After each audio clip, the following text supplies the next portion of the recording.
10 তারিখ সোমবার হরিরামপুর উপজেলার 4 নং বলরা ইউনিয়ন পরিষদে গ্রাম আদালত বিষয়ক কমিউনিটির মত বিনিময় সভা এবং ভিডিও প্রদর্শনী অনুষ্ঠিত হয়। উক্ত অনুষ্ঠানের সভাপতিত্ব করেন বলরা ইউনিয়নের হোসনে আরা বেগম, চেয়ারম্যান গ্রাম আদালত।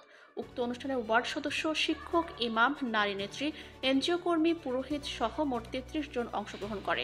এর ভিতর 25 জন পুরুষ এবং 8 জন নারী। উক্ত প্রোগ্রাম উপস্থাপনা করেন মোহাম্মদ মাসুম মিয়া, উপজেলা সমন্বয়কারী, হরিরামপুর। প্রথমে রেজিস্ট্রেশন অংশগ্রহণকারীদের পরিচয় পর্ব হয়। এরপর সভাপতির স্বাগত বক্তব্য ও সবার শুভ উদ্বোধনী ঘোষণা করেন।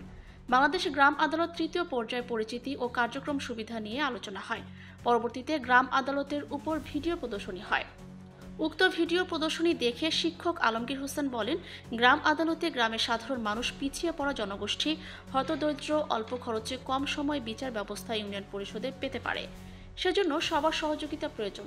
এতে করে শিক্ষক, মসজিদের ইমাম, স্থানীয় নেতৃবৃন্দ যারা আছে, গ্রাম আদালতের প্রচার ও প্রসার অব্যাহত রাখতে হবে।